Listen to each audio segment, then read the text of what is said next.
One of the terms I introduced and discussed in this Being Different book is Purva Paksha, to study the other. Now, when you study the other, it is very empowering. It is very empowering because I know your culture and I have studied you and I can talk to you, I can argue with you.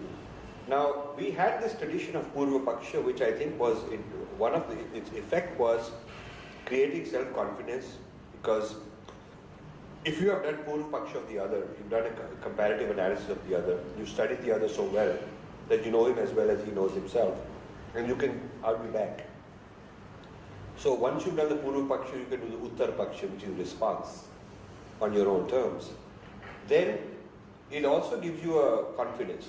And we met a lot of people, like one guy came from Pune, and he read this Being Different. Now he's able to argue with his Christian friends, and he is no longer confused, and they are confused now, because he knows so much about himself, about them, and he's shifting the debate onto our terms, Dharma terms, rather than Christian terms.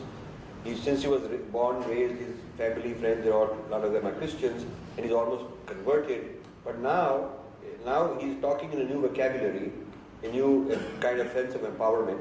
So I would say that somewhere we lost the Purva Paksha tradition.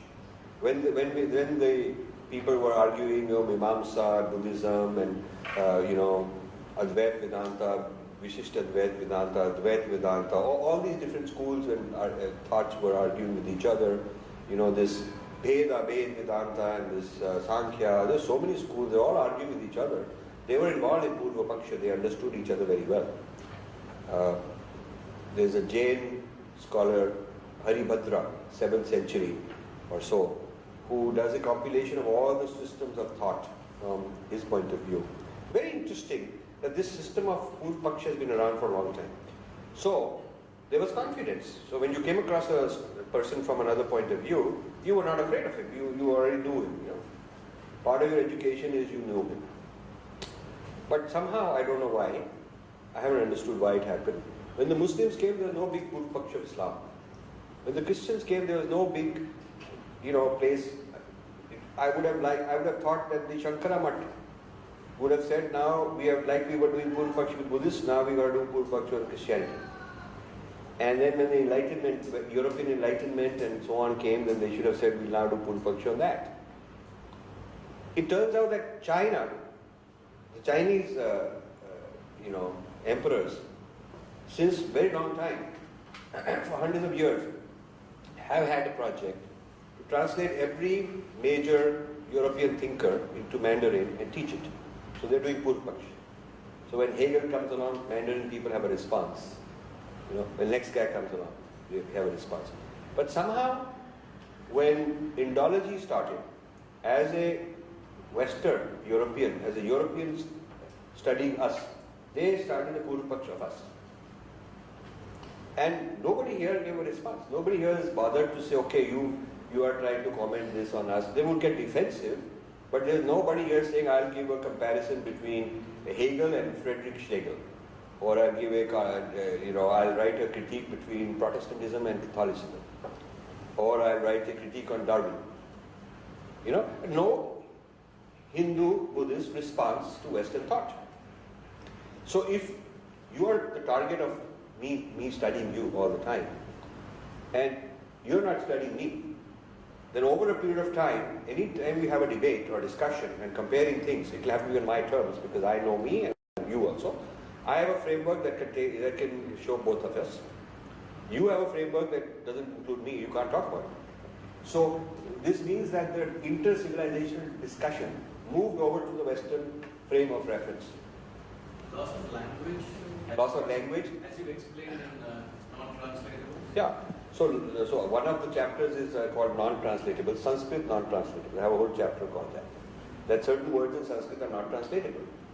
And I give like 20 examples, but there's lots of them. Yeah. And large part of our loss of power, loss of self-esteem is we allowed the West to translate these words, replace them with English substitutes, throw out our word and start using that as a substitute. Like I criticize the use of soul instead of Atman, and I point out why they're different. What is the difference? Why we should use Atman. And I criticize Instead of saying dharma sapekshita, we say secularism. Why secularism is not the same thing? How it is different. So our vocabulary has become theirs. Now, if you are fighting with somebody on his home turf, he'll always have an advantage. I mean, he can always tell you that you're wrong. Yeah? Now, a lot of Indians feel, no, that's not true. We beat them in cricket. We beat them in their own game. And then they point out that we have these Arundhati Roy and these kind of people who write English and get Pulitzer Prize and whatnot. But that is still superficial. It is still superficial. It's a popular culture. Whether it is cricket or whether it is, writing nice, fancy fictional works and those kind of things. When it comes to a deep civilizational trade-off and a deep issue of philosophy and a deep issue of, civilizational identity, when the stakes are that big, our people are not able to get in and get the better of them, because all these top post-colonial thinkers and so on, they have no knowledge of our own side. They have only got knowledge of what the West has taught them about West. So social sciences, I think, one of our biggest culprits is social sciences. Also what the West has taught about us, because we read in English. We read in English. And like you explained in soul, if I approach Atman through soul, the definition of soul is already given. Yeah. And I misunderstand Atman. Yeah. So this. And then I misunderstand our culture. Yeah. So this is the problem of social sciences, where social sciences have brought only Western social science models. They have not brought Indian social science models. I mean, to them, Indian social science models have to be are abusive, and so there's all caste ridden and this ridden. So they make fun of it and discard it. Indian social models are a problem and a nuisance to be thrown out. Western social models are the solution to solve the problem. So obviously we're getting shifted over to another way of life, another thinking. So once we had this for 60, 65 years after independence, that's the result of that. So many generations have been raised in this kind of thinking. So the result is that our people are not able to think for themselves, not able to stand up to the other people. Every place I go to and give a talk in India, there's always some people in the faculty and some of the students who are bothered by what I'm saying. They're very bothered by what I'm saying because they cannot handle anyone who says anything positive about our civilization. They are really bothered. They think I must be a conspirator, some guy has been sent to for political purpose to undermine all that. That's good. It's easier for me to talk about my civilization sitting in the US. It's easier. Sometimes it's very difficult to say the same thing here.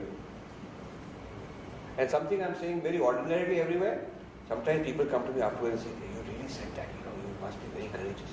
People in Delhi would say like that, as if I'm saying something wrong.